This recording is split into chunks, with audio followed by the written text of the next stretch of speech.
Quer saber o que vai acontecer esta semana no podcast Bico Bilal? Quer saber mesmo? Certeza? Então venha daí comigo e entre no maravilhoso mundo da loucura e do surrealismo deste amado podcast.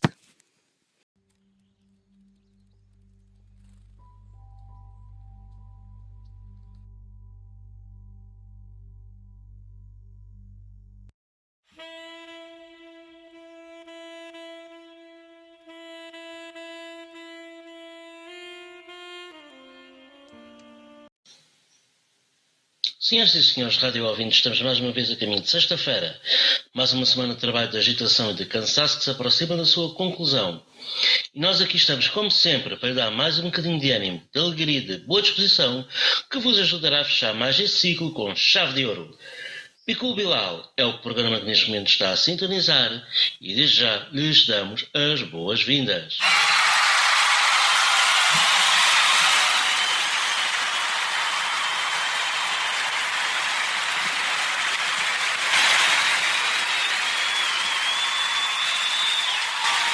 Antes de seguirmos com o programa, inscreva-se no canal, deixe o seu like no vídeo e compartilhe com os seus amigos. Hoje oferecemos um alinhamento cheio de maravilhas selecionadas especialmente para si, por cortesia do nosso querido Bilal. Este é o programa número 165. Espero que vocês estejam bem, com muita alegria, com muita diversão, com muita energia, porque aqui na Amadora também estamos. Apesar do tempo estar assim meio xoxo, meio esquisito, meio estrambólico, umas vezes está calor, outras vezes está frio. E espero que tenham tido um excelente carnaval, com tudo bom, porque nós já estamos no período a atravessar a caminho da Páscoa. Sim, já estamos na época da Quaresma. Não sei se vocês sabem, mas o período que se segue a seguir ao carnaval é a quarta-feira de cinzas, que dá início à Quaresma. São 40 dias de jejum. Sim, mas ninguém se lembra disso. Não, é sempre. Porque nos tempos que correm não está ninguém para fazer jejum. E depois como é que trabalha? É um bocado complicado, não é? É muito complicado. Mas não é para falar sobre isso, nós estamos aqui, não senhor. Nós estamos aqui para falar do nosso querido e amado podcast Bico Bilal. E antes que me esqueça, e estou a tentar refazer a casa da Saeva. Se vocês ouvirem barulho de fundo, já sabem que é a vizinhança. Está bem? Pronto. Já diz sempre isso, todos os episódios e coisas. Eu sei. Mas a vizinhança é teimosa e continua a fazer barulho. Bem, mas falando de coisas mais interessantes, vamos começar agora o nosso querido amado quadro Notícias Grotescas. E roda a vinheta aí, faz favor.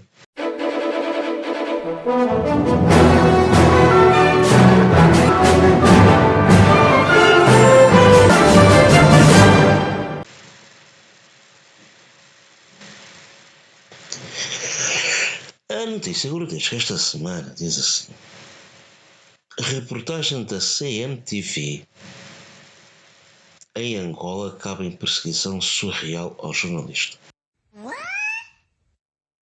Isto é o título. Agora olhem o subtítulo. Uma reportagem da CMTV em Espanha, no âmbito do Andalix, terminou com uma surreal fuga do jornalista português que se sentiu intimidado. A CMTV enviou um repórter da Barcelona por uma reportagem à porta da casa de José Eduardo dos Santos, numa investigação sobre o Andalix. Notem, o título da notícia era Reportagem da CMTV em Angola. Morri! Em Angola. Já está a falar em Barcelona, que é na Catalunha. Não sei se sabem, mas há 4.000 ou 6.000 quilómetros de diferença entre um e outro. Morri! A CMTV enviou um repórter a Barcelona para uma reportagem à porta da casa de Eduardo dos Santos numa investigação sobre o Landleaks. Até que um cidadão espanhol se coloca em frente às câmaras da estação televisiva a ameaçar com um telefonema para as autoridades, alegando que não poderia ser filmado. A reportagem ganha contornos surreais quando o protagonista decide filmar os próprios repórteres da CMTV. E discute-se quem está a gravar quem. Vamos evitar confusão, diz o repórter da CMTV, que sente um tom intimidatório do cidadão, que denuncia à polícia o fato de estar a ser filmado, ainda que faça questão de aparecer junto à câmara. O trabalho jornalístico transforma-se numa fuga do repórter português. O link para a notícia está aqui embaixo na descrição, como é hábito aqui do podcast. O comentário de Jorge é assim: mas afinal de contas, a reportagem é em Angola ou em Espanha?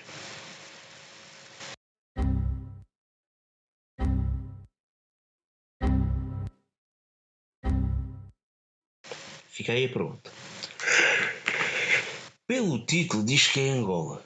Pelo que a gente lê logo no subtítulo e na notícia, é na Catalunha, em Espanha. Agora,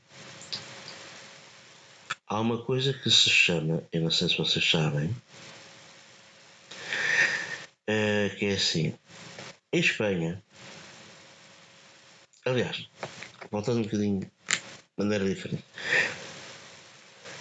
quem sabe, em Portugal houve a Revolução do 25 de Abril, que depois o Estado Novo era um Estado autoritário, repressivo, etc, etc. Pronto. Agora, em Espanha não houve nenhum golpe de Estado. Em Espanha não houve golpe de Estado. Em Espanha, o ditador Franco morreu. Diz que foi por causa de ter sabido que havia a Revolução do 25 de Abril cá em Portugal e tinha-lhe dado o papagaio. Mas não chegou a haver uma verdadeira revolução. E o que houve foi, sim, uma lei,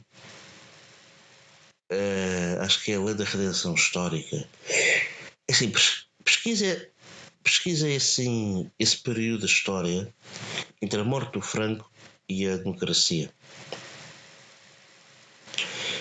Porque há ali uma lei que sai que diz literalmente que é assim: olha, é assim, tudo o que aconteceu durante a ditadura franquista já está tudo perdoado. E digo-vos uma coisa: isso cá não saía. Isso cá não saía, nem pintado de amarelo. Quanto mais. Essa lei cá em Portugal não saía nem a rodos, quanto mais. Então o que é que aconteceu? Houve uns tipos, tudo quanto é que era tipos, para o Franco, ficaram-se na boa. Tipo, baril. A lei existe, ninguém nos pode julgar. Não foi isso que aconteceu cá, porque houve uns quantos tipos da PID que ainda foram julgados. Vocês sabem disso. Se não sabem, ficam a saber. E então o que é que acontece? Acontece que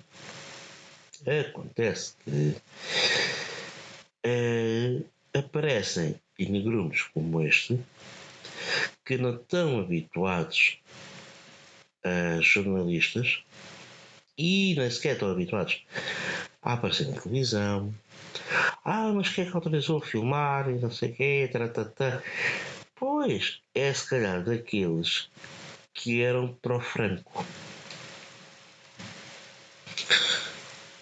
E notem, o Correio da Manhã descobriu, a CMTV tinha descoberto, uma casa de Eduardo dos Santos, em Barcelona. Então foi ver, ok, bora lá ver onde é que é essa casa. Só que o espanhol pensava que estavam a filmar a ele. Se você não para de filmar, eu ligo para a polícia. E o jornalista, em vez de dizer assim, olha, pá, nós não queremos saber de si, nós queremos você vai dar uma curva ao olhar grande, e vá assim, vá assim. Não, o que é que o jornalista diz? Vamos evitar confusão. Só que ele, como começas a sentir intimidade, o cidadão espanhol denuncia à polícia o facto de estar a ser filmado, mas não diz o facto de ele ter passado à frente da câmara. Isso é que ele não diz. Não diz assim, não, eu estou a ser filmado porque eu passei à frente da câmara. Isso ele não diz. Porquê? Não lhe convém. É o grande mal dos espanhóis, é esse. Apesar de ter alguns amigos espanhóis, mas o grande mal de certas gerações em Espanha é esse. Não sabem o que é que custa às vezes a liberdade. Às vezes não sabem o que é que isso custa. Porquê? Porque são parolos. Resultado, a reportagem, o trabalho jornalístico, tornou-se de uma fuga do repórter português. Ou seja, o gajo do Correio da Manhã teve estado de frasco. Mas enfim, o que é que eu hei de fazer mais com esta gente? Boa pergunta, não é? É. E por causa desta notícia grotesca, que é muito grotesca, muito estranha, muito surreal, eu quero pedir a toda a gente uma enorme salva de palmas. Por favor.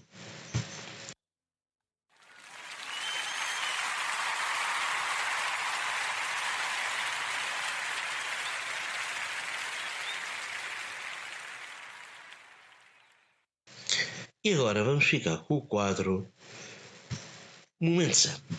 O Momento Zen, para quem não sabe, é aquele quadro de... como é que é dizer? De frases motivacionais uma vez por semana. É uma vez por semana porque o podcast só sai uma vez por semana.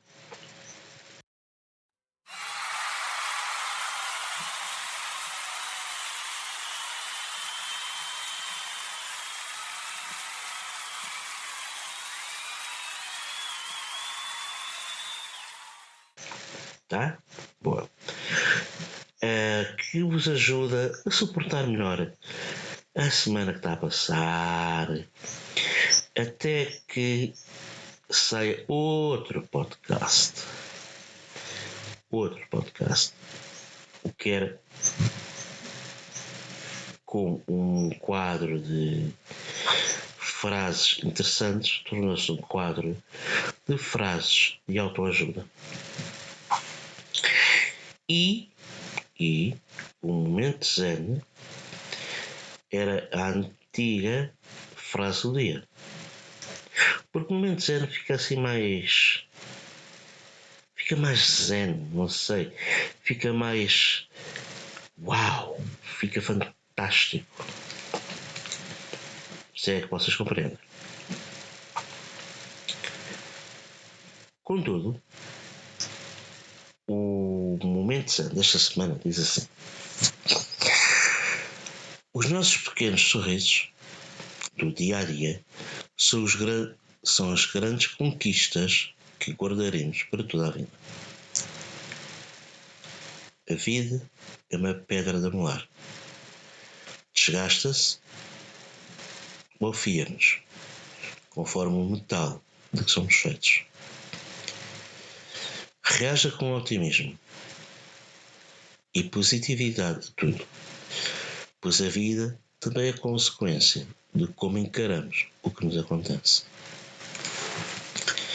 3 frases boas. Muito boas mesmo. E vamos começar com a última. Reaja com optimismo e positividade a tudo. Convém ser otimistas e positivos com tudo. Porque a vida é a consequência de como encaramos o que nos acontece. A maneira como nós encaramos o que nos acontece vai determinar parte do nosso rumo. Se a gente encara os acontecimentos de forma positiva, ok, calma que a gente vai resolver isto, nossa vida correrá melhor. Agora, se a gente reagir de outras formas, a vida é capaz de não correr tão bem. Estão a compreender? Porque isto é muito diferente. Quando nós encaramos algo de uma forma positiva ou de uma forma negativa. Porque, como é que dizia aquela frase, energia negativa atrai energia negativa. É capaz. Porque vocês têm que ter noção que não adianta chorar em leite derramado. Não adianta chorar assim assado. Pessoal, é assim, se vocês tiverem que chorar, chora-se. Se tiverem que rir, riem-se. E se tiver que seguir em frente, segue-se em frente. Que é o principal conselho que eu... Se tiverem que seguir em frente, sigam. Não há nada que falhar. Ok? Porque vocês reagindo com optimismo e positividade a tudo, a vida também pode tornar-se otimista e positiva. Não é? Bom, a vida é uma pedra de amolar. Desgasta-nos ou afia-nos conforme o metal que somos feitos. A vida tanto pode ser ingrata como pode ser grata. Assim como o tempo. Pode ser grato como ingrato. Isso vai da maneira como nós nos comportamos. Como nós, é o quê? Encaramos o que nos acontece. Isto está tudo relacionado.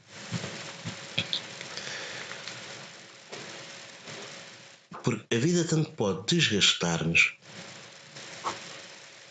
ou seja, mandar-nos abaixo, como pode afiar-nos, como nos pode elevar a um patamar superior. E a vida, se pegarmos nela como se fosse uma pedra de molar, ela pode fazer isso. Pode nos desgastar, pode nos moldar, pode nos afiar, pode nos fazer tudo e mais alguma coisa. Depende do quê? Do metal que nós somos feitos. Depende das ações que nós fazemos.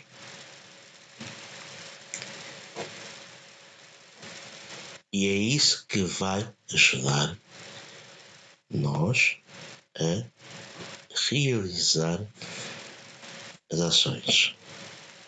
É como é que nós, voltando à frase anterior, encaramos o que nos acontece, permite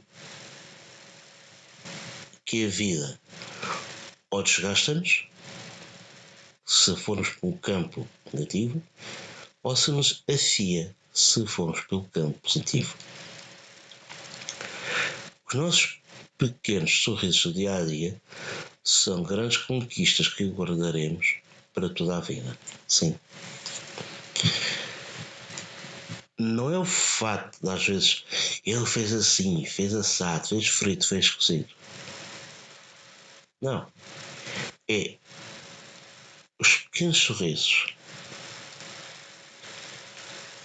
as pequenas coisas é que vão constituir a memória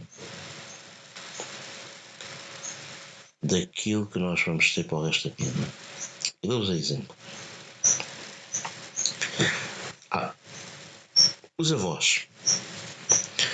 Os nossos avós, é assim, nós o que nos recordamos deles é os sorrisos deles, quando nos viam, quando brincavam connosco, quando estavam, sei lá, quando estavam a fazer alguma coisa connosco. E isto vai nos transportar para a hora da história com o Jorge. Eu lembro, por exemplo, o meu avô tinha um cavalo, chamava-se Gaiato. O Gaiato era... ninguém conseguia dominá-lo. Ninguém. O Gaiato era tão forte, tão master, tão especial de corrida. Ninguém me domina, eu é que sou craque, sou não sei o quê, tá. E uma vez a minha mãe levou o meu avô. Minha mãe, como estava a trabalhar em Santos, ia à minha avó e deixava-me lá. E depois os meus avós traziam-me, que os meus avós vendiam fruta no mercado da Ribeira. Então eu falava na carroça. Só que, entretanto, o cavalo, o primeiro, faleceu. Comprou o Gaiato. O Gaiato era, está bem, tá. O Gaiato, vocês tentavam sentar em cima dele, o Gaiato mandava-vos para Marte. Ele alçava do traseiro e mandava vocês parecer um projétil de míssil. Isso, ninguém duvida. Agora, o que eu me lembro é...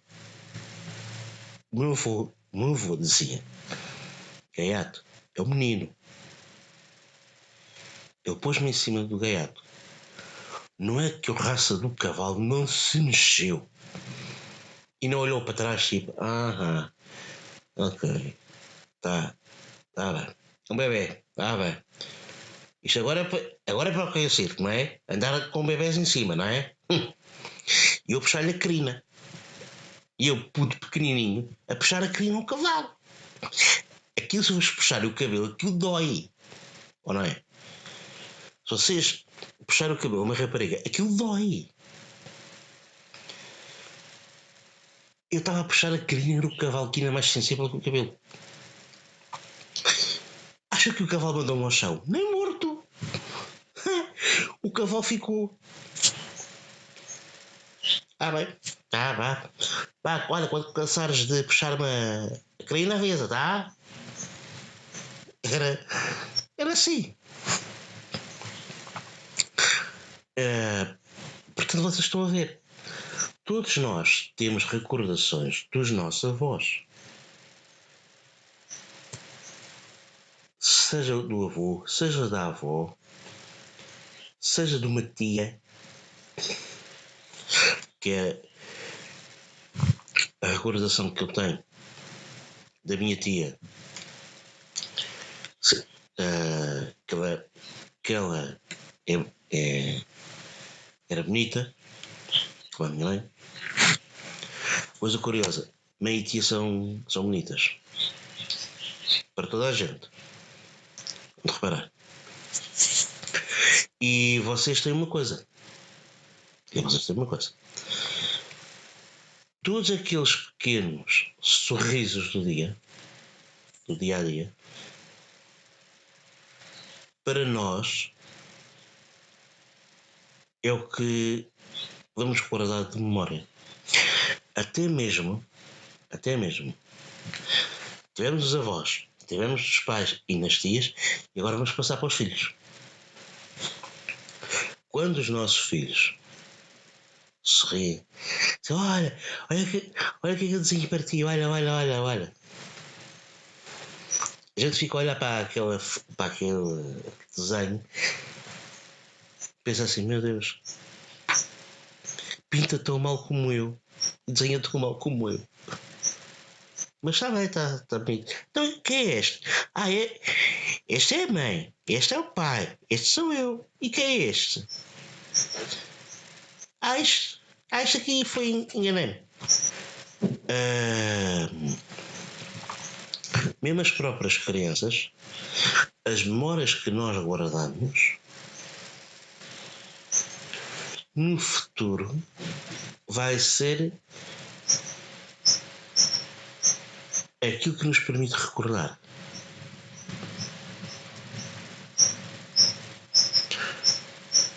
Todos nós sabemos que vamos ter que mostrar depois. Vamos ter que demonstrar a nós próprios que aquelas memórias que nós temos desta pessoa são boas. Tudo o que a pessoa fez de mal, esquece.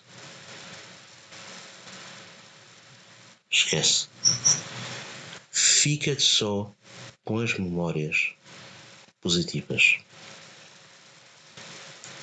E isto tem a ver depois com as outras duas frases anteriores. Ficando com memórias positivas da pessoa, a vida afia-nos e a positividade vai ser a consequência de como encaramos o que nos acontece. Estão a ver como às vezes as frases do momento zen encaixam-se umas nas outras? Falha. Nunca falha. E por causa do quadro Momento Zen, quero pedir a toda a gente uma enorme salva de palmas, por favor.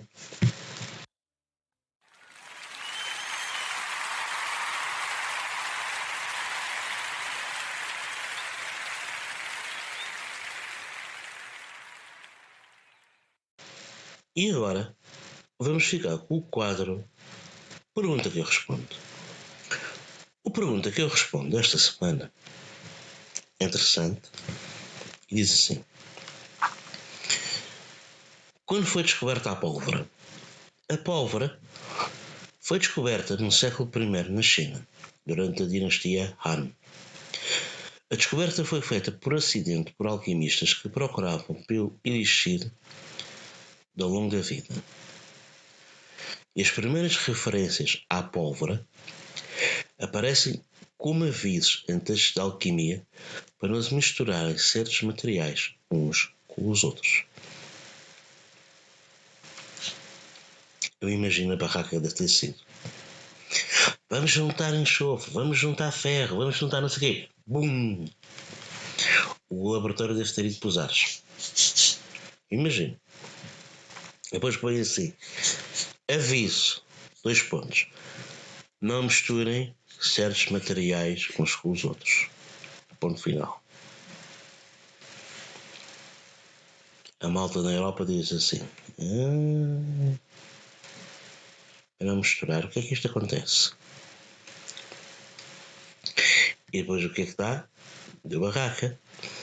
Porque os chineses usaram a pólvora para fazer foguetes fazer aqueles explosivos do ano novo. E a malta na Europa usou aquilo para fazer armas. É um bocadinho diferente, não é? É. É por isso que nós estamos aqui no Pergunta que eu respondo. Pelo menos aqui nós não fazemos concorrência à escola. Mas aqui ensinamos de outra maneira que a escola não ensina. Mas isso paciência.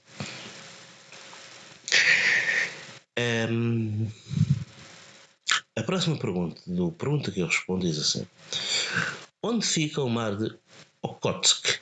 O mar de Okhotsk, também grafado por Okhotski, do russo Okhotsk More, faz parte do Oceano Pacífico Ocidental, estendendo-se entre a península de Kamchatka e as ilhas Kurilas a leste, a ilha japonesa de Hokkaido a sul e a ilha Sakhalina, a costa oriental da Sibéria, entre as ilhas Shantar e Okhotsk a oeste, e a norte, a costa sul da extremidade oriental da Sibéria, entre Okhotsk e o Golfo de Shelikov.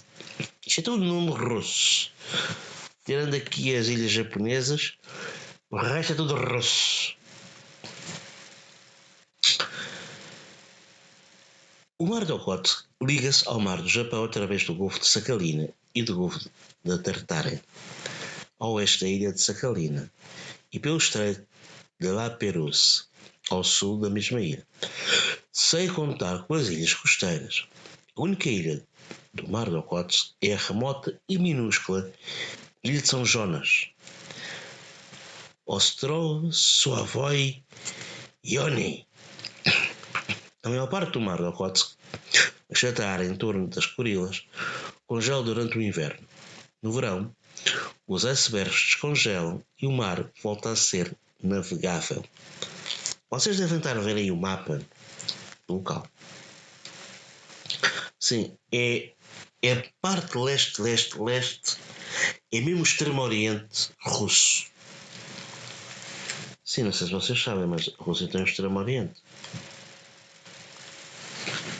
Vocês sabem disso, não sabem? Sabem. Claro que sabem. Vocês sabem perfeitamente que há o extremo oriente e há o extremo oriente russo. Que por acaso tem lá uma cidade chamada Vladivostok, que por sinal também é uma base militar naval da Rússia. Que acho que ainda não é visitável. Quem era Alessandro Volta? Alessandro Giuseppe Antonio Anastasio Volta, um careca no nome, nasceu a 18 de fevereiro de 1745 e morreu a 5 de março de 1827. Foi um químico, físico e pioneiro da eletricidade e da potência, acreditado como o inventor da bateria elétrica e o descobridor do metano. Ele inventou a pilha voltaica em 1799 e relatou os resultados das suas experiências em 1800, numa carta de 2 partes para o presidente da Royal Society. Com esta invenção, Volta provou que a eletricidade poderia ser gerada quimicamente e derrubou a teoria predominante de que a eletricidade era gerada apenas pelos seres vivos. A invenção de Volta provocou uma grande quantidade de excitação científica e levou outros a conduzir experimentos semelhantes que eventualmente levaram ao desenvolvimento do campo da eletroquímica. Uma pergunta: que história é essa que a eletricidade era gerada apenas pelos seres vivos? É? Alguém deixa aí embaixo nos comentários aqui do vídeo que história é essa, por favor. Está um bocado sui generis. É que está um bocado sui generis e é um bocado estranho. Está bem? Se fazem isso, boa. Siga.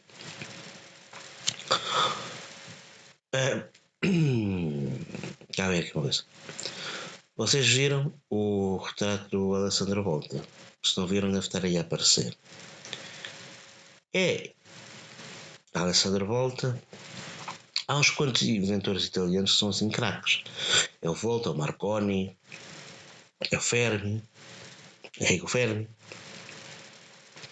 o pai da central nuclear, e um dos 49.999 pais da bomba atómica, mas enfim. E temos uma coisa curiosa. Atualmente, baterias ou pilhas é das coisas que mais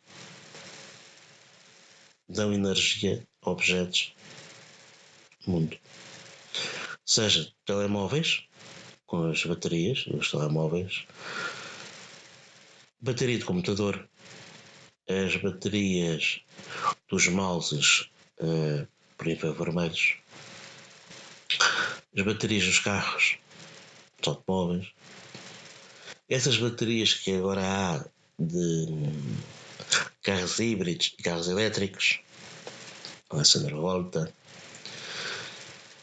Portanto, quando vocês comprarem uma pilha, nem que seja para o relógio, lembre-se de Alessandro Volta, que é graças a este gênio vocês podem usar um telemóvel, uma bateria, e não estar ainda em idade da pedra. Está bem? E por causa do pergunta que eu respondo esta semana, eu quero pedir a toda a gente uma enorme salva de palmas. Por favor.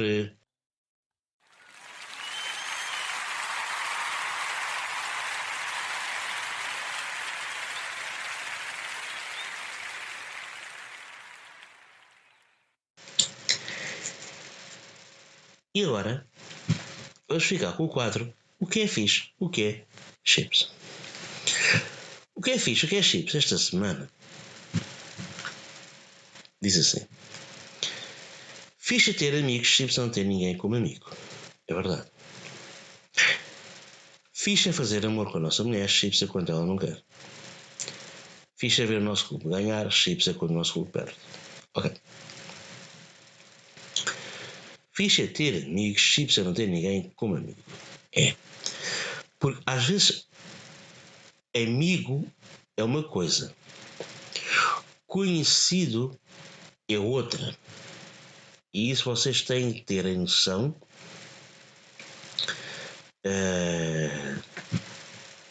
Na realidade, o que é? Amigo é uma coisa, conhecido é outra. Fixe é ter amigos, chips é não ter ninguém como amigo. Às vezes aquelas pessoas que nós pensamos que são nossos amigos viram logo as costas. Viram logo as costas como se nunca nos tivessem conhecido. Nós, para elas, somos totalmente estranhos. Perguntam logo quem é fulano, quem é cicrano, quem é beltrano. Ou perguntam logo. E aí acham que é amigo? Não é. Fixe é fazer amor com a nossa mulher, chips quando ela não quer. É. Porque às vezes não dá para ela querer. Ou porque chateou-se com a gente. Ou porque chateou-se com alguma coisa. Ou porque está de TPM. Ou porque está com o Chico, com o período. Ou está com isto, ou está com aquilo. Ou por isso simplesmente está em greve de coisa. E então, o que é que vocês acham? Ponto número 2. É fixe, é. Tanto alivia o stress num como alivia o stress no outro. Só que às vezes o stress num dos parceiros é tão grande, mas tão grande, tão grande, que fazer amor não chega. Não adianta para tirar o stress. Não adianta. Porque às vezes, como eu estava a dizer há bocado, o stress é tão grande, que não acontece nada. às vezes o cansaço também é tão grande, que não acontece nada. Ou porque vocês fizeram alguma coisa, como eu disse há bocado, ou porque ela está passada, ou porque simplesmente ela não quer.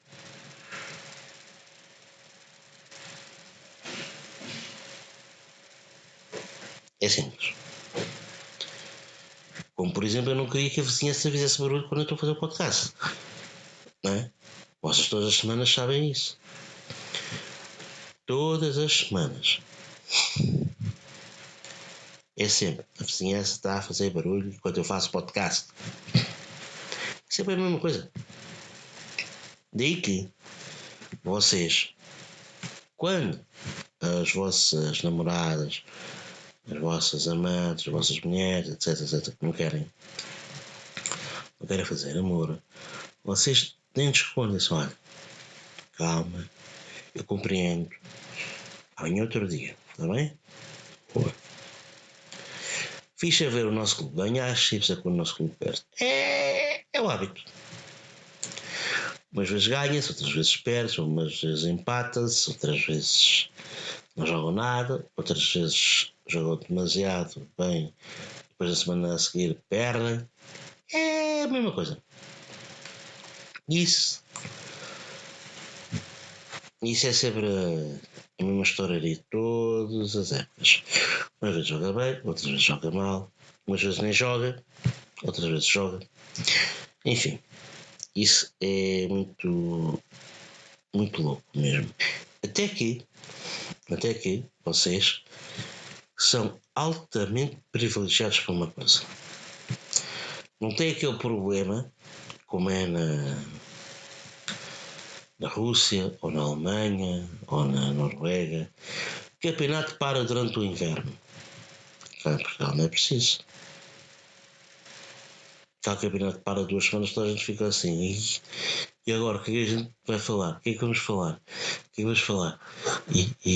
E agora? E agora? Como é que é? O pessoal fica assim tipo zombie. Não sei se vocês reparam. Quando não há futebol, o pessoal fica tipo zombie na rua. Não sabem o que é que é de falar. Nomeadamente nos cafés. E depois o que é que fazem? Inventam sobre a vida dos outros. Lá está.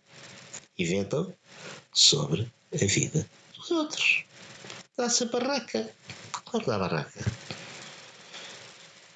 E este foi o quadro O que é fixe, o que é chips. Quero pedir a toda a gente uma enorme salva de palmas, por favor.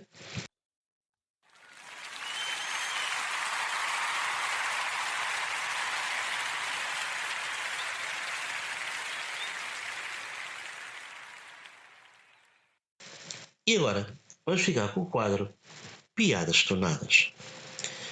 Piadas Tornadas é aquele quadro de piadas tão secas, que vocês riem-se sem saber bem porquê. Às vezes são piadas tão secas mesmo, não vale a pena. Então as piadas tornadas desta semana diz assim: vão 2 amendoins na rua. Um conta uma piada, o outro descasca-se a rir.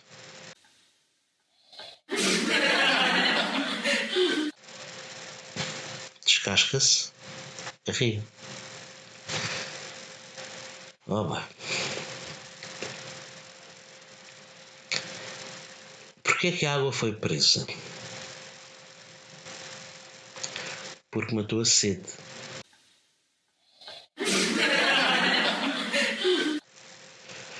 O que é um ponto verde no canto da sala?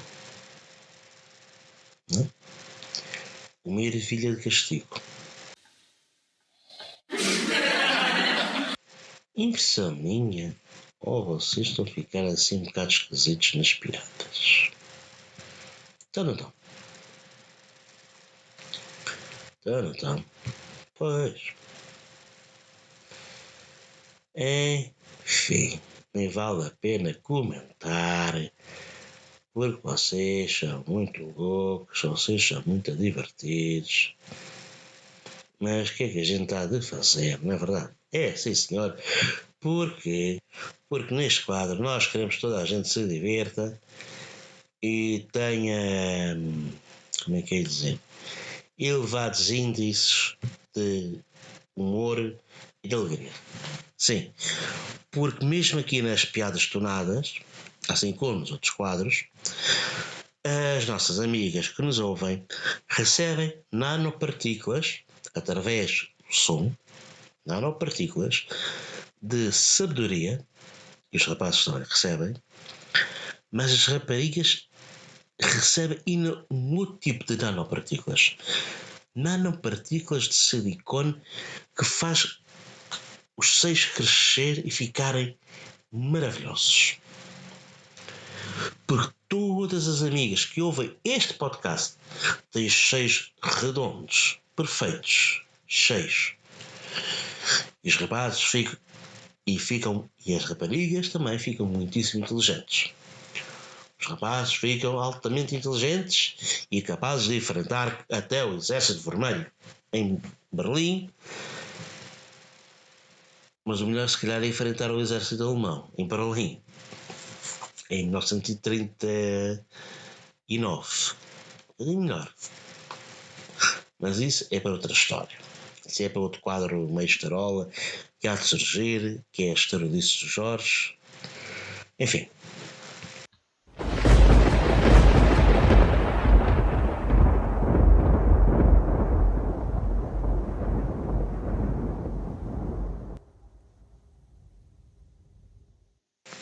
O quê?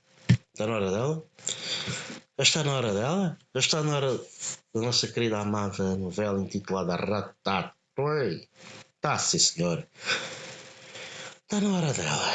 Está na hora da nossa querida novela fantástica, maravilhosa, incrível, soberba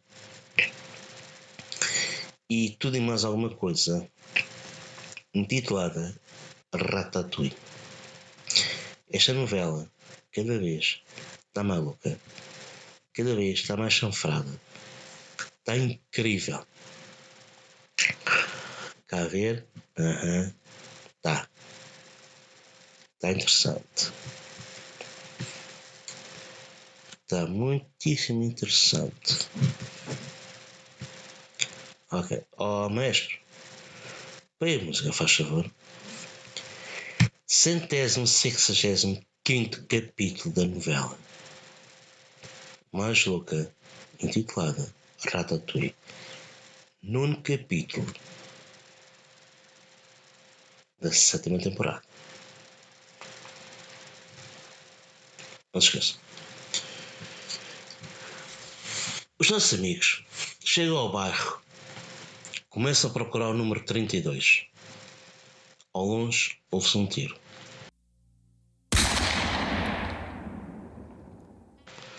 Mas não ligam, pois estavam num sítio onde armas circulam como se fossem copos de água no restaurante. Após um período de tempo, descobrem o local. Abrem a porta e sobem ao primeiro andar. Batem à porta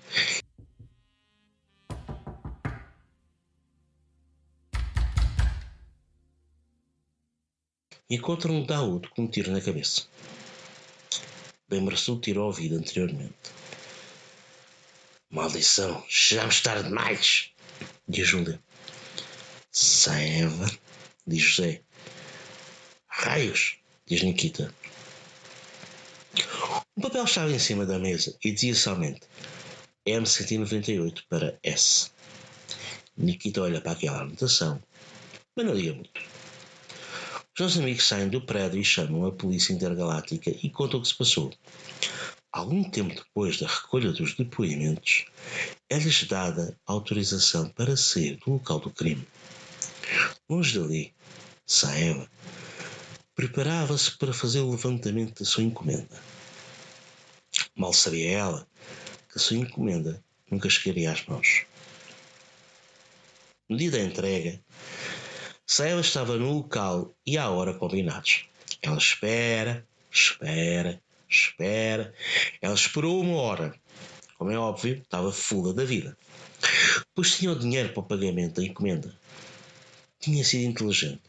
Os 486.159 euros, 486.159.310 oolongs, estavam em diamantes terrestres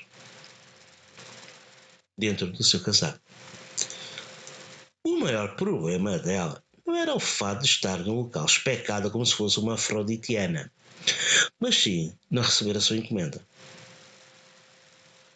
Ela vai-se embora e dirige até ao número 32, primeiro andar, no bairro 8. Mas o que acontecera a Daoud Ibrahim Kaskar? Saeva pensava nisso a caminho de estar. Entra a publicidade. Está a gostar da nossa programação? Está ótimo. Agora vai fazer o seguinte. Vai fazer pausa no programa. Vai aonde está a dizer inscrever-se, clica nesse botão vermelho e depois clica no sininho que está ao lado. Depois deixa o like. Eu espero, está bem? Eu estou à espera, vá.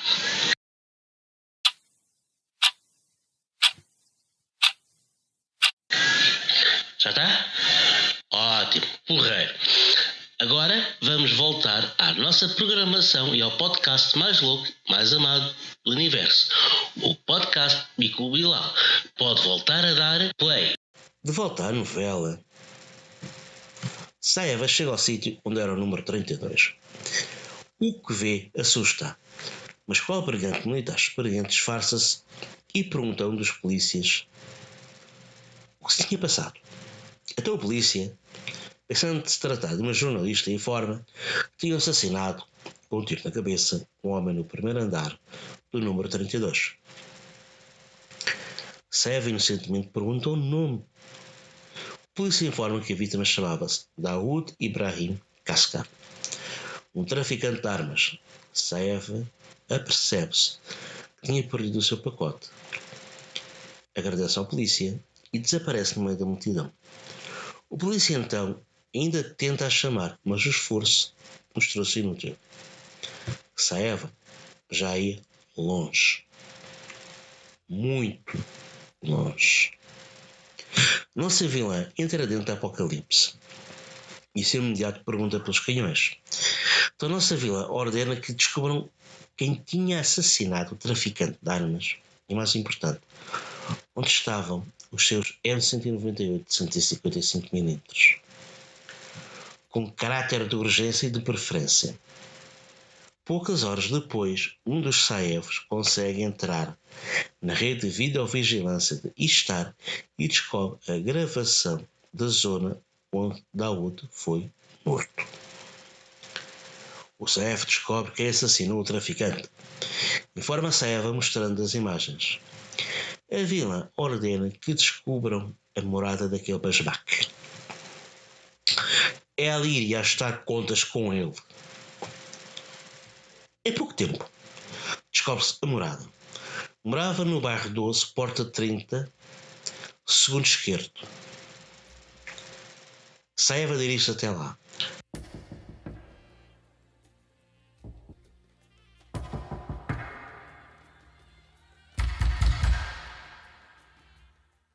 Bate à porta e esta abre-se.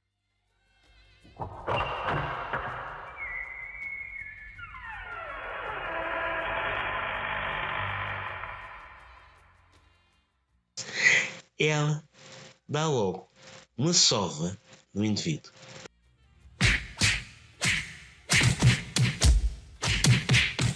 Depois de o amarrar numa cadeira, ela o interroga. Vá para espalhão. Porquê é que mataste o traficante de armas? Pergunta Saeva. Não fui eu, diz o tipo. Volto a repetir. Porquê mataste o traficante de armas? Pergunta Saeva. Não fui eu, diz novamente o tipo. O time achando-se eficaz inteiro aponta a bereta modelo 92 FS Brigadier de 9mm aos genitais do tipo e pergunta: porquê é que mataste o traficante de armas? O tom de voz da vilã estava cada vez mais alto. Precisava de dinheiro para uma dose, diz a chorar. Mas por favor não me mate, diz o tipo já desfeito. Ok, pai, não te mato. Vou-te entregar à polícia. Mas antes, onde estão os canhões? Pergunta Saiva. Está no armazém 12 no bairro industrial, mas por favor não me mate, diz o tipo. Quando olha para cima, Saiva já tinha desaparecido. Enquanto ia no caminho, liga anonimamente para a polícia e informa a localização do assassino de Daoud. Não quer a recompensa.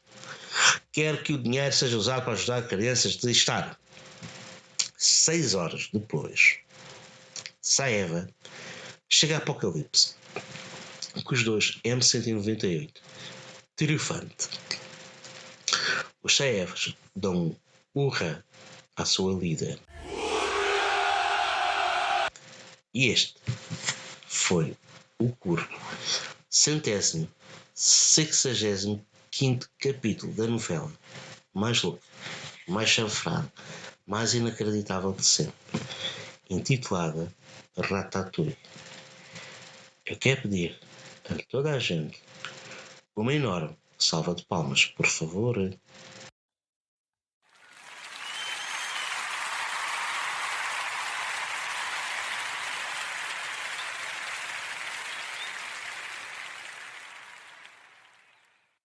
E Por isso não perca o próximo episódio, que é de comer e chorar por mais.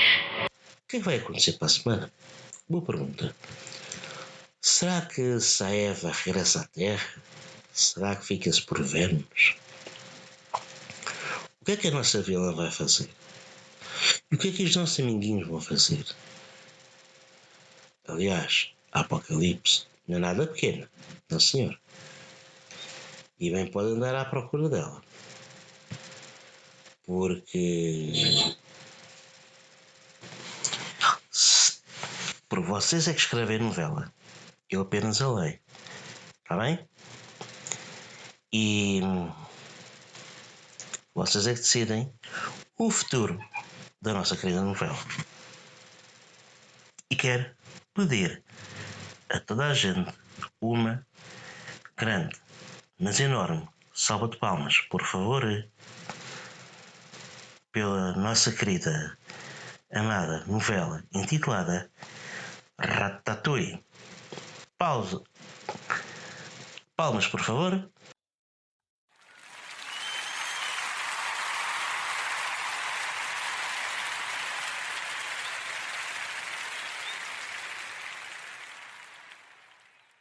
E agora vamos ficar com o quadro Imã do Amor. O Imã do Amor, para quem está a chegar agora, é aquele quadro de amorzinhos muito fofo, muito querido, que vocês gostam.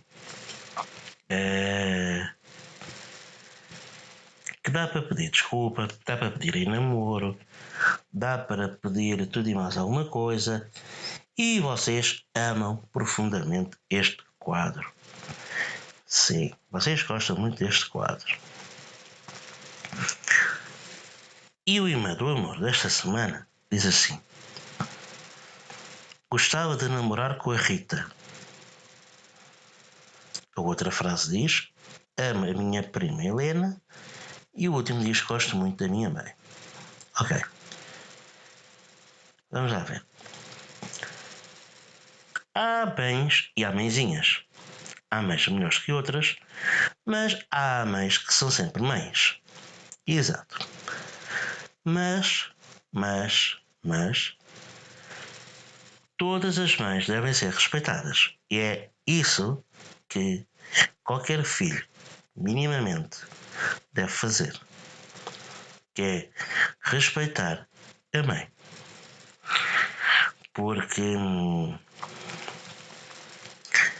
depois há aquelas mães chanfradas, há aquelas mães que se armam em tias, há aquelas mães que se armam em avós, há as mães galinhas, há as mães ultra super protetoras, há as mães ultraliberais, há as mães que, enfim, são trabalhadoras, Mas isso todas são. Todas as mães são trabalhadoras. Todas as mães fazem os possíveis e imaginários pelos filhos. E pelas filhas também. Claro. Como é apanágio do ser humano.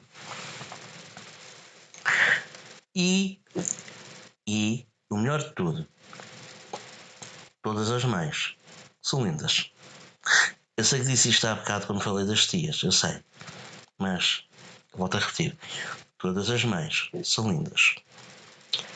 A avó é uma segunda mãe e a tia é uma espécie de mãe um bocadinho diferente. E depois temos a madrinha, que fica entre a mãe e a avó.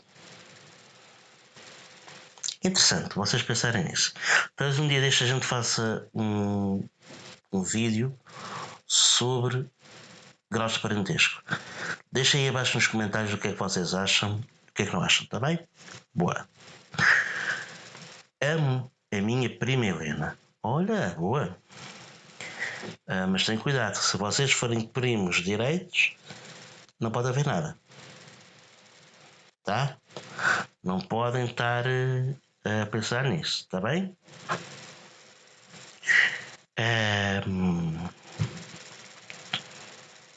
Tá, mas é assim. A tua prima Helena,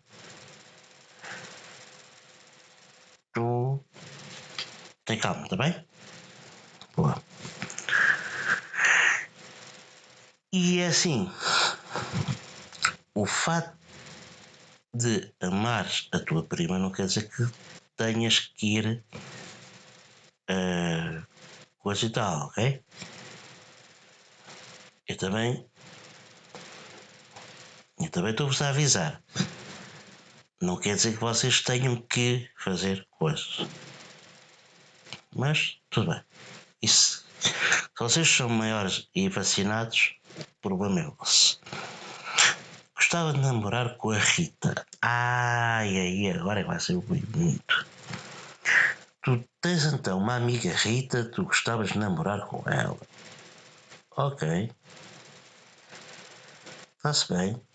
E que mais? E ela sabe que tu queres namorar com ela, tu já lhe disseste alguma coisa, já lhe deste alguma dica. Ela também sente alguma coisa por ti, também gosta de ti. Explica lá isso aqui à gente, explica lá. Deixa aqui embaixo nos comentários o que é que vocês acham. Acham que ele é envergonhado para pedir a Rita em namoro? Ou é daqueles que caiu na friendzone? Que é, não, gosta como amigo. Deixem abaixo aqui nos comentários o que é que vocês acham, está bem? Para assim a gente tentar fazer aqui mais ou menos uma coisa interessante. Ok? Boa. E não se esqueçam de uma coisa.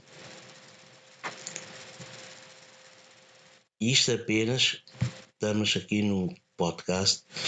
Isto aqui não é bem brincadeira, que é coisa séria. Mas vocês tenham calma e tenham cuidado quando querem iniciar uma relação com alguém. Não é usar um brinquedo, usa-se 3 dias, depois manda-se fora. Não. Pessoas têm sentimentos, pessoas têm gostos, pessoas têm vida, têm alma. Não é compra hoje um carrinho, brinca com ele 3 dias, ao 4º dia já está farto dele. E põe de lado. Não. Com pessoas isso não se faz. Com pessoas isso não se faz. Está bem? Este é um dos grandes recados do quadro Irmã do Amor, que é vocês tratarem as outras pessoas como deve ser. Estamos entendidos? Boa. E já brincamos, já nos divertimos, já fizemos 30 por uma linha, mas agora vamos passar para um momento mais sério. Um momento que vocês vão aprender alguma coisa, mas não vão aprender como no quadro Pergunta que eu respondo, ou no que é fixe, o que é chips, ou no momento zero. Vamos, daqui a bocado, entrar no quadro Pocahontas, o momento filosófico, que é o quadro final do podcast. É o quadro semanal final de cada podcast semanal. Pronto. Já deu para entender que em todos os podcasts, desde acho que é quinta temporada, tem havido Pocahontas momento filosófico. O que tem sido útil para algumas pessoas e também para mim. Também tenho aprendido alguma coisa à pala da investigação que vou fazendo por aqui. Mas antes da gente passar ao Pocahontas muito filosófico, eu queria pedir a toda a gente uma grande salva de palmas pelo Imã do Amor. Uma salva de palmas aí, faz favor.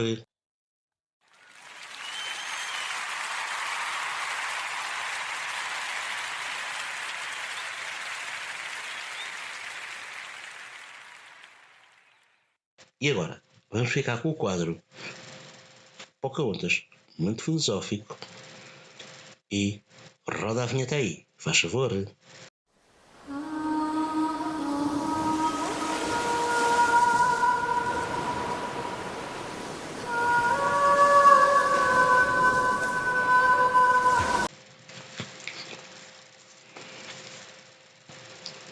É verdade, já estamos aqui no podcast Bico Bilal, no quadro Pocahontas, momento filosófico. Nas semanas anteriores, nós, e até na própria sexta temporada, nós falámos muito de amor. Amor disto, amor daquilo, amor cortês. E até agora, nesta sétima temporada, temos vindo a falar de amor platónico. Porque não adianta estarmos a dizer o que é, porque se vocês acompanharam o podcast até aqui, sabem o que é amor platónico. Pronto. É mais do que vocês estão a pensar. Se querem saber, está aqui no card, cá em cima, um cartãozinho para vocês verem o podcast anterior. Está bem? E o tema de hoje, e durante assim umas quantas semaninhas, é a teoria da vinculação ou teoria do apego. O que é isto? O que é que isto tem a ver com o amor? O que é isto, Jorge? Jorge, explica. Jorge, explica. Calma. A teoria do apego ou a teoria da vinculação, conforme se jantar no Brasil ou em Portugal, é a teoria que descreve certos aspectos a curto e longo termo de relacionamentos entre seres humanos e entre outros primatas. O seu princípio mais importante declara que o recém-nascido precisa desenvolver um relacionamento com pelo menos um cuidador primário para que o seu desenvolvimento social e emocional ocorra normalmente. Começamos bem. A teoria do apego ou da vinculação diz que um recém-nascido precisa de desenvolver com a presença pelo menos de um dos pais. Ou seja, um cuidador primário, ou é o pai ou é a mãe. Para que o seu desenvolvimento social e emocional ocorra normalmente. para que o seu desenvolvimento psicossocial ocorra normalmente. A teoria do apego é um estudo interdisciplinar que abrange os campos das teorias psicológica, evolutiva e etológica. Ou seja, da psicologia, a teoria evolutiva e teoria etológica. Isso depois a gente vamos aprender, aliás, como é que põe. Imediatamente após a Segunda Guerra Mundial, as crianças órfãs e sem lar apresentaram muitas dificuldades. E o psiquiatra e psicanalista John Bowlby foi convidado pela ONU a escrever um panfleto sobre o assunto. Posteriormente, ele formulou a teoria do apego ou da vinculação. Os bebés apegam-se a adultos que são sensíveis e receptivos às relações sociais com eles e que permanecem como cuidadores compatíveis por alguns meses durante o período de cerca de 6 meses a 2 anos de idade. Quando um bebê começa a gatinhar e a andar, ele começa a usar as figuras de apego de pessoas conhecidas como uma base segura para explorar mais e voltar de novo a eles. A reação dos pais leva ao desenvolvimento de padrões de apego.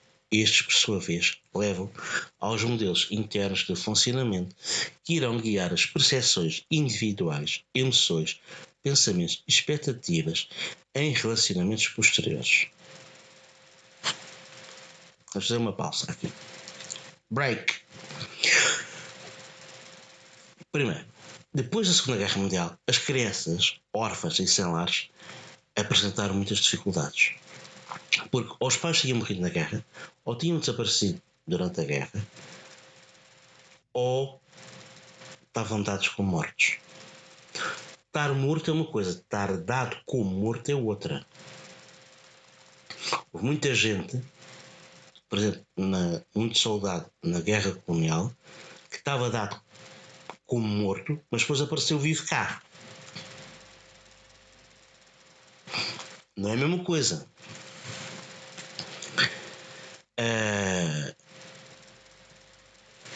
E então, o psiquiatra e psicanalista John Bowlby foi convidado pela ONU a escrever um panfleto sobre as crianças órfãs sem lar. Posteriormente, ele formula a teoria do apego ou da vinculação. Na generalidade, e isto ainda é a introdução do tema, estamos a fazer a introdução do tema da teoria da vinculação do apego, os bebés apegam-se a adultos que são sensíveis e receptivos às relações sociais com eles, com os bebés, e que permanecem como cuidadores compatíveis por alguns meses durante o período de cerca de 6 meses a 2 anos de idade. Ou seja, o período que a pessoa fica a cuidar da criança é diz que ela nasce até 6 meses ou 2 anos. Agora, há uma coisa curiosa. Os bebés apegam-se a adultos que são sensíveis e receptivos às relações sociais com eles. Ou seja, os bebés apegam-se a adultos que gostem de bebés. Simples. E gostam especialmente de quem? De elementos do género feminino, que normalmente têm mais aptidão para pegar num bebê. Olá, pequenina, tá, começam a fazer aqueles ruidinhos para o bebê reconhecer a voz e reconhecer o cheiro. Então, normalmente, as crianças, apegam-se. E esses pais e mães, o pai e a mãe, são denominados como cuidador primário. Quando o bebê começa a gatinhar e a andar, ele começa a usar as figuras de apego, as pessoas conhecidas, por exemplo, o pai e a mãe. Por exemplo, o pai está de um lado, a mãe está do outro, anda. Quando os pais veem que a criança começa a gatinhar ou a andar, os pais ficam em lados opostos e a criança começa a andar em direção um ao outro. Vai ter com a mãe, vai ter com a mãe. E o bebê começa a andar tico, tico, tico, tico, em direção à mãe. Ou então, vai ter com o pai. E a criança tico, tico, tico, vai andar em direção ao pai. E começa a usar as figuras de apego de pessoas conhecidas como uma base segura para explorar mais e voltar de novo a eles. Ou seja, à medida que a criança caminha, começa a caminhar, começa a aprender a andar e a explorar e tudo e mais alguma coisa, com a supervisão dos pais, notem, com a supervisão dos pais, a criança começa a explorar, começa a ver o que é o mundo, pelo menos aquele mundo à volta dela. A reação dos pais leva ao desenvolvimento de padrões de apego.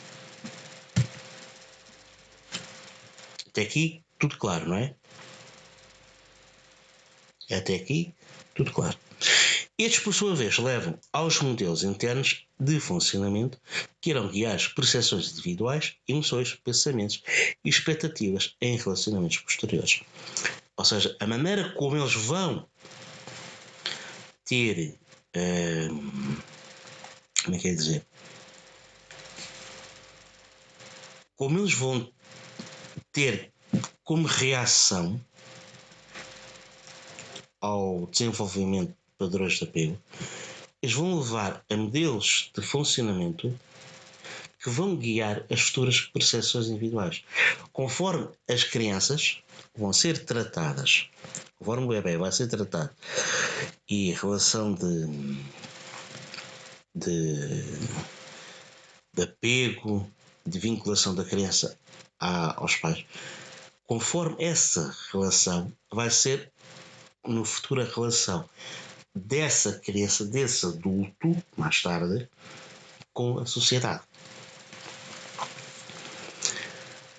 Agora, temos o seguinte: a ansiedade pela separação ou dor após a perda de uma figura de apego é considerada uma reação normal e adaptável para um recém-nascido apegado. Quando um dos pais falece, ainda o bebê é bebê, é normal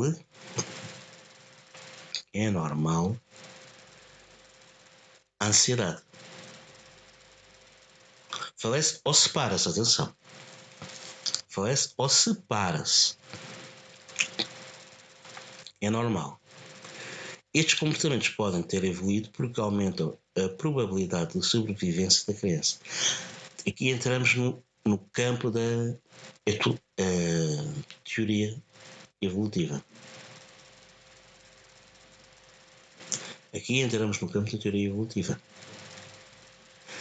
Porque há certos comportamentos que nós temos atualmente que vieram não de agora, mas do passado pré-histórico, quando o ser humano ainda se estava a desenvolver, quando o ser humano ainda estava a evoluir para o que é atualmente o ser humano. O comportamento infantil associado ao apego é principalmente a busca por proximidade a uma figura de apego. Notem, o comportamento infantil associado à vinculação é principalmente a busca por proximidade a uma figura de apego, por exemplo, a mãe ou o pai. Para formular uma teoria abrangente sobre a natureza das ligações afetivas prematuras, Bowlby explorou uma variedade de campos incluindo biologia evolutiva, teoria da relação de objetos, no ramo da psicanálise, teoria de sistemas de controle e campos da etologia e da psicologia cognitiva. Isto é tudo campos científicos, válidos, e não é charlatanice. Estão a compreender? Isto não é charlatanice. Após documentos preliminares a partir de 1958, Bowlby publicou um estudo completo em 3 volumes, Apego, Separação e Perda, entre 1969 e 1982. Este deve ter dado pano para mangas. As pesquisas feitas pela psicóloga de desenvolvimento Mary Ainsworth nas décadas de 60 e 70 reforçaram os conceitos básicos, introduziram o conceito de base segura e desenvolveram a teoria de um número de padrões de apego em recém-nascidos: apego seguro, apego inseguro evitativo e apego inseguro ambivalente. Posteriormente foi identificado um quarto padrão, o apego desorganizado. Vamos fazer uma pausa. O comportamento infantil associado ao apego é principalmente a busca por proximidade a uma figura de apego. Ou seja, o comportamento infantil associado ao apego é a busca por proximidade ao pai ou à mãe.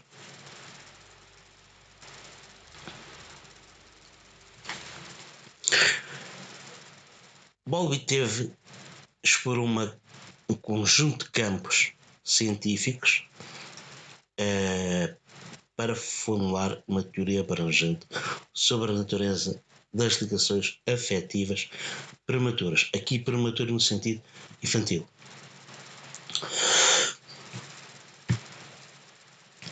Ok? Boa. Continuando. A psicóloga do desenvolvimento Mary Ainsworth, nos anos 1960 a 1970, fez uma série de pesquisas que ajudou a reforçar os conceitos básicos de Bowlby e introduz o conceito de base segura, ou seja, por muito que a pessoa faça, por muito que o bebê explore, ou tem sempre os pais para voltar. Eu estou a falar em bebés, não estou a falar em pessoas, estou a falar em bebés. Não é adultos, é bebés. E desenvolve a teoria de um número de padrões de apego de recém-nascidos. O apego seguro, os pais. O apego inseguro evitativo, ou seja, é os amigos dos pais. Aqueles certos amigos que vai dar um beijinho. Tem que ser. E o apego inseguro ambivalente. Posteriormente foi identificado o apego desorganizado. Tá bem, cumprimenta toda a gente. O inseguro ambivalente. Tem que ser. E depois é Flower Power. Na década de 1980, a teoria foi estendida para apego em adultos. Pegou-se numa teoria que era infantil, que era pós-natal, ou seja, era relacionada somente com bebés e foi estendida para os adultos. E aqui nos adultos a coisa começa a ferrar. Outras interações podem ser interpretadas como componentes do comportamento de apego. Estes incluem relacionamentos entre pares em qualquer faixa etária, atração romântica e sexual e reações quanto à necessidade de cuidado de recém-nascido, doentes ou idosos. Na década de 1980, a teoria foi estendida para apego de adultos. Outras interações podem ser interpretadas como componentes do comportamento de apego. Estes incluem relacionamentos entre pares em qualquer faixa etária. Ou seja, crianças de liceu namoram crianças de liceu. A não ser que tenha algum problema mental, mas isso aí já é outro caso.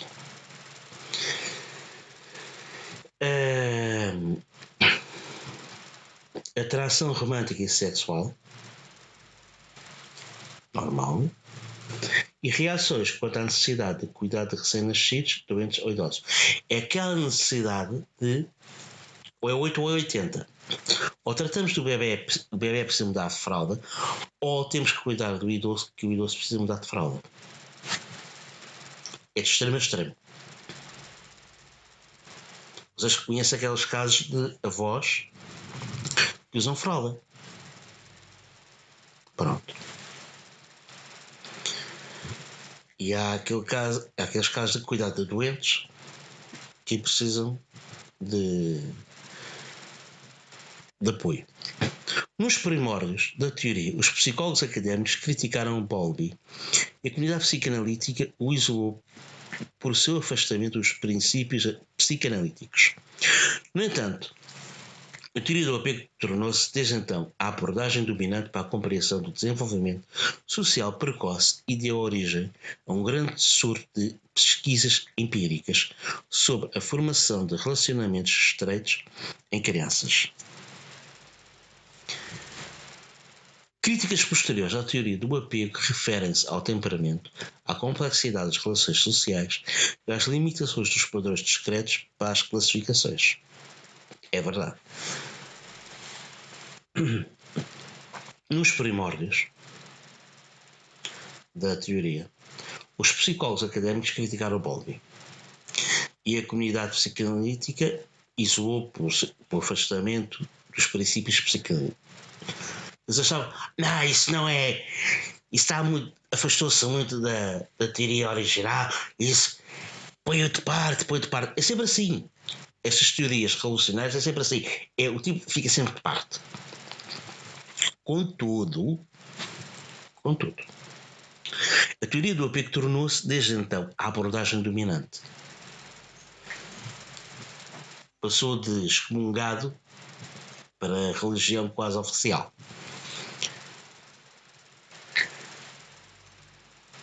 Ela é a abordagem dominante para a compreensão do desenvolvimento social precoce e deu origem a um grande surto de pesquisas empíricas sobre a formação de relacionamentos estreitos em crianças, ou seja, sobre o relacionamento de crianças, nas crianças, relacionado, por exemplo, com qual é a relação, qual é o comportamento ou desenvolvimento de uma criança numa família monoparental. Seja monoparental masculina ou feminina, ou em famílias alternativas, famílias lésbicas, famílias gays, homens, vá. Começa a evoluir para esse campo também. Contudo, há críticas posteriores a isto. E as críticas posteriores à teoria do apego referem-se ao temperamento, à complexidade das relações sociais e às limitações dos padrões discretos para as classificações. Criticam o temperamento, a complexidade das relações sociais e as limitações dos padrões discretos para as classificações. Dizem, é assim, isto é tudo muito bonito, mas cadê o resto? A teoria do apego ou da vinculação tem sido significativamente modificada como resultado de pesquisas empíricas, mas os conceitos tornaram-se geralmente aceitos. Há pesquisas empíricas, ou seja, testes práticos que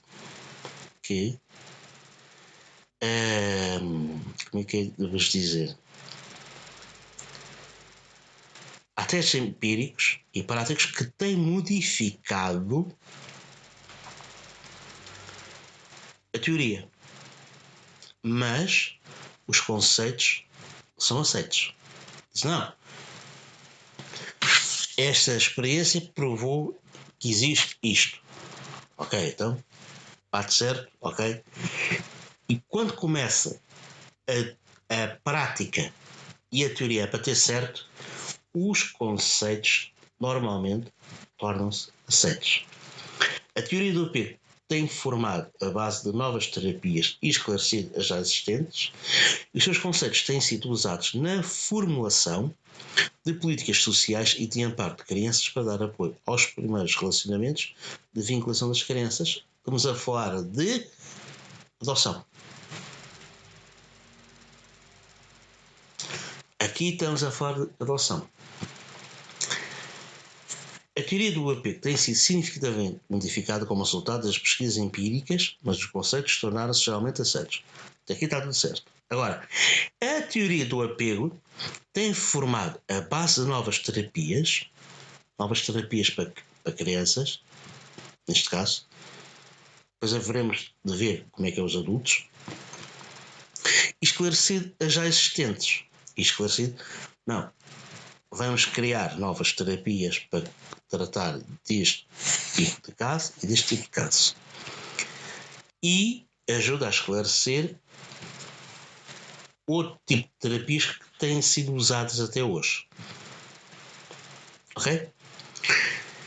E os conceitos desta teoria da vinculação têm sido utilizados na formação de políticas sociais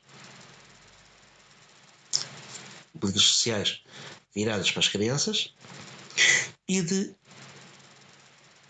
amparo de crianças para dar apoio aos primeiros relacionamentos de vinculação das crianças. Usa-se os conceitos da teoria da vinculação nos casos dos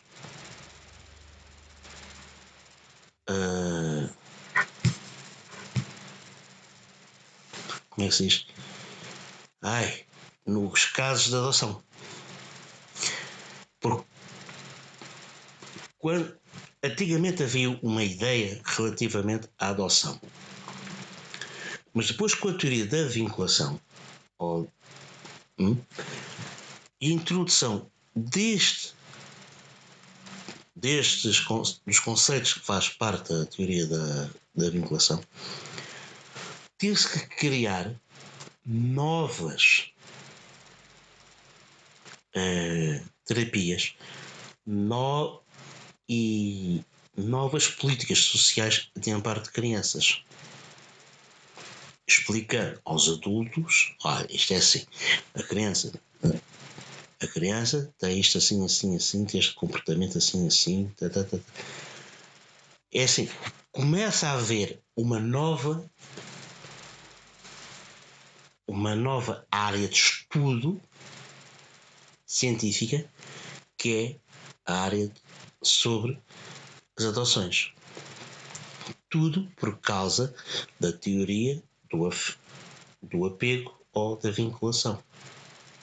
Isto é só nas crianças. Porque vocês, ao entenderem, ao depois perceberem, mais tarde, quando a gente falar nos adultos,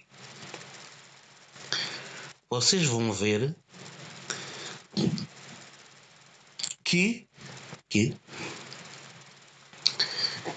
toda esta teoria é a base atual das leis de adoção em quase todo o hemisfério ocidental, em quase todo o mundo ocidental. É a teoria do apego, a teoria da vinculação, que atualmente vigora na questão da adoção e nas políticas sociais e de amparo de crianças. Está claro? Literalmente é a teoria da vinculação é a base da adoção, do sistema de adoção atual existente no mundo ocidental. Ok? Pronto. Este foi o quadro Pocahontas muito filosófico. Tema: teoria da vinculação do apego, introdução. Para a semana vamos falar do significado da teoria da vinculação ou do apego. que é que significa isto? Isto só foi a introdução. Isto foi só a introdução. Que para a semana vamos falar sobre o significado da palavra apego e depois, na semana a seguir, vamos falar sobre a biologia do apego. Mas para a semana vamos falar essencialmente sobre o significado de apego. O que é que significa para a teoria da vinculação ou do apego? O que é que significa apego? Está bem? Este foi o quadro Pocahontas Momento Filosófico. Tema Teoria da Vinculação ou do Apego, introdução. E quero pedir a toda a gente uma enorme salva de palmas, por favor.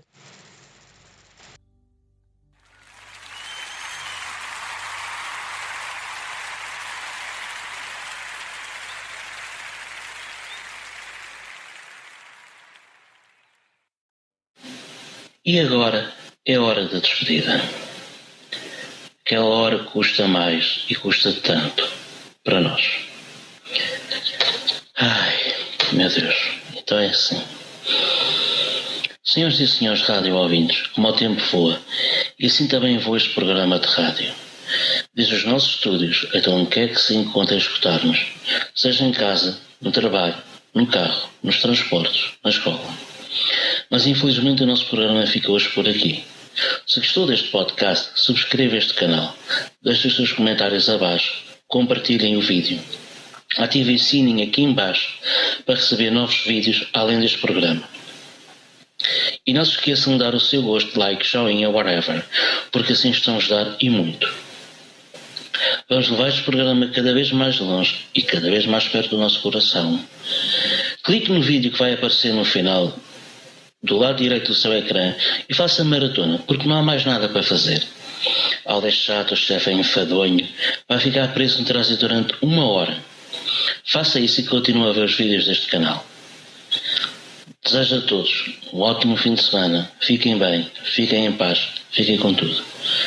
Eu faço tudo o que amo tudo o que eu faço. Abraço para os rapazes, beijinho para as meninas e até para a semana, pessoal.